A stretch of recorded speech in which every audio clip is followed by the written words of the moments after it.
اے ہن ایک ڈیڑھ دو صدیاں دی گل ہے، حضرت سائیں توکل شاہ امبالوی سید بھی نہیں ہیں، صرف فقیر ہیں، حضور دی امت دے ولی ہیں۔ مسجد بیٹھے ہوئے آپ نے ایک مسئلہ دسیا لوکاں نو، فرمایا جنت وچ ایک درخت ہے جڑا جنتی 500 سال اتنے چڑھے گا تے پھر 500 سال تھلے اترے گا، 500 سال مسافت اتنے چڑھن دی تاں پھل ترٹے گا۔ تو جڑے آپ دے مرید بیٹھے سن انہوں نے کہا حضور یہ تے جنتی نو سزا ہوئی کہ انعام ہویا، بھئی 500 سال اتنے چڑھو ایک پھل توڑنا ہے تو مالٹا، تو پھر 500 سال تھلے آ، یہ تے سزا ہوئی۔ سائیں صاحب فرمایا جلو اے مطلب نہیں، حدیثاں گھر بیٹھ کے سمجھ نہیں آندیاں، اینجی گمراہی پھیل دی، دو زانو ہو کے کسی دے سامنے بہنا پیندا ہے، اے بی سی گھر نہیں سمجھ آندی تو کال کال رسول اللہ گھر سمجھ آ سکتا؟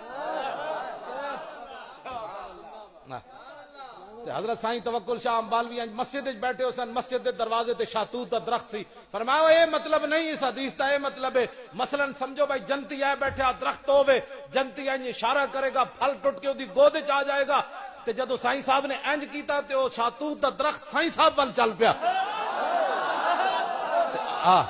آپ نے فرمایا اے میں تے مسئلہ سمجھا رہا ہوں اتھے ٹھہرا رہو۔ میں آکھا صدیاں بعد سائیں توکل شاہ امبالوی خون رسول بھی نہ ہوئے، شارع انج کرے تے درخت چل پوے، جو حسین نہر فرات نو انج کہندے